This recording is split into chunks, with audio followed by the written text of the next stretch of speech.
Hey everybody, Charles Amamiya here, and I'm going to talk about a very interesting and counterintuitive topic, the downside of success. Some of you are thinking, what is he talking about? There is no downside to success. Obviously, if you're successful, you're doing well in life. Like many other things in life, success is one of those things that isn't always what it appears to be. When I've looked back at my 17-year career in the technology sector, I've oftentimes asked myself a very important question. Am I really successful? To answer that question, I first have to define success. In today's culture, success generally means that you follow this basic path. Go to college and get a good job, or get a good job without going to college. Get married, have kids, and retire. My life has never been basic nor ordinary. I grew up in poverty. I sold and manufactured illegal drugs, and I was sent to prison.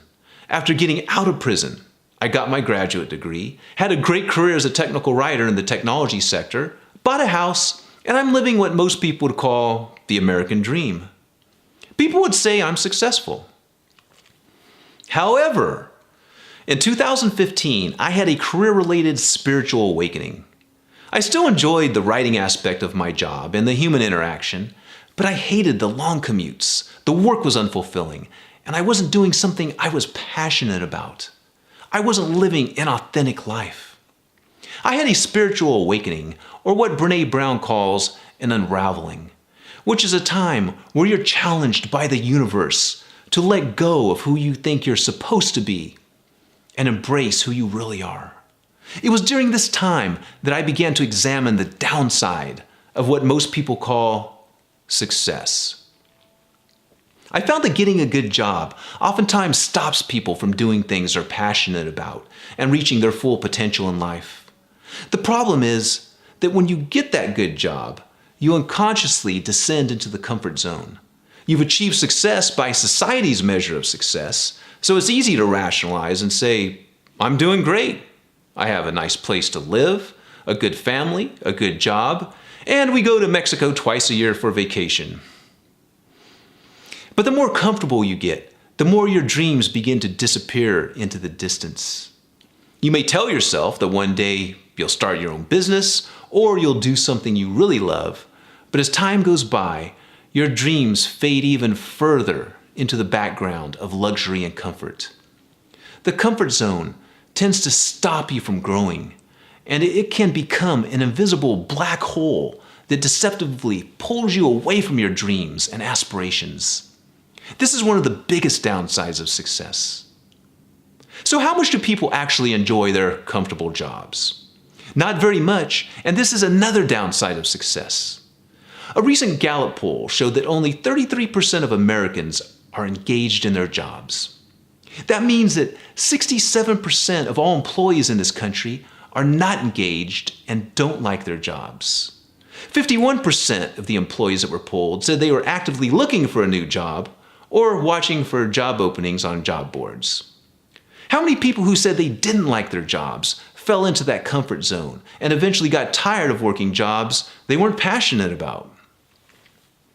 Many of us follow that standard path to success, and we oftentimes do what our friends, family members, and other people want us to do, instead of what we really want to do.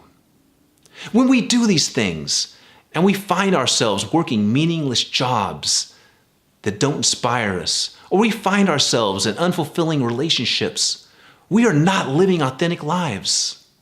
Our lives become boring and monotonous.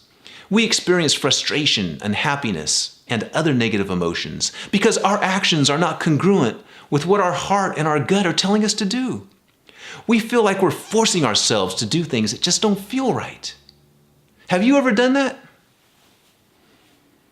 It's time for us to redefine success on our terms and realize we don't have to follow that cookie-cutter success template. Redefining success on our terms means letting go of who we think we're supposed to be and accepting and embracing who we really are. We need to pursue careers that allow us to fully utilize our values, strengths, gifts, and talents so we can live fulfilling, authentic, and inspired lives. We need to have the relationships, jobs, hobbies, and friends that we want, not the ones other people want us to have or the ones we think we're supposed to have. To live life by our definition of success, we need to cut out things that are dragging us down and things we aren't passionate about. This means slowly getting out of meaningless jobs that don't inspire us and drain us of our energy.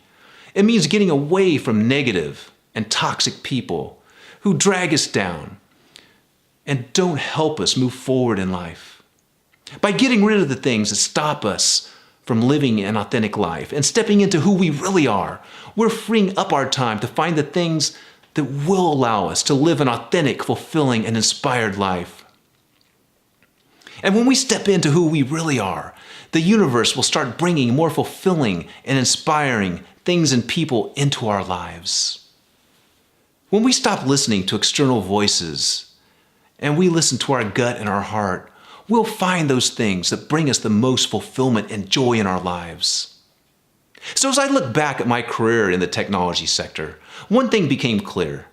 To live according to my definition of success, I needed to slowly transition out of technology and into something I truly love, something that would allow me to live an authentic and inspired life.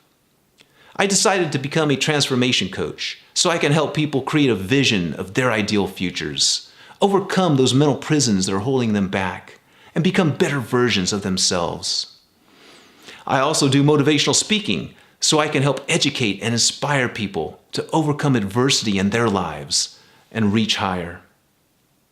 Are you working a job you love? Do you have fulfilling relationships? Do you need to redefine success in your life? If you do need to redefine success, what do you need to change so you can enjoy an authentic and inspired life? Thanks for listening, everyone. If you liked this video, click like and subscribe to my channel. I'm going to be creating a lot of really good videos, and I want to share them with all of you.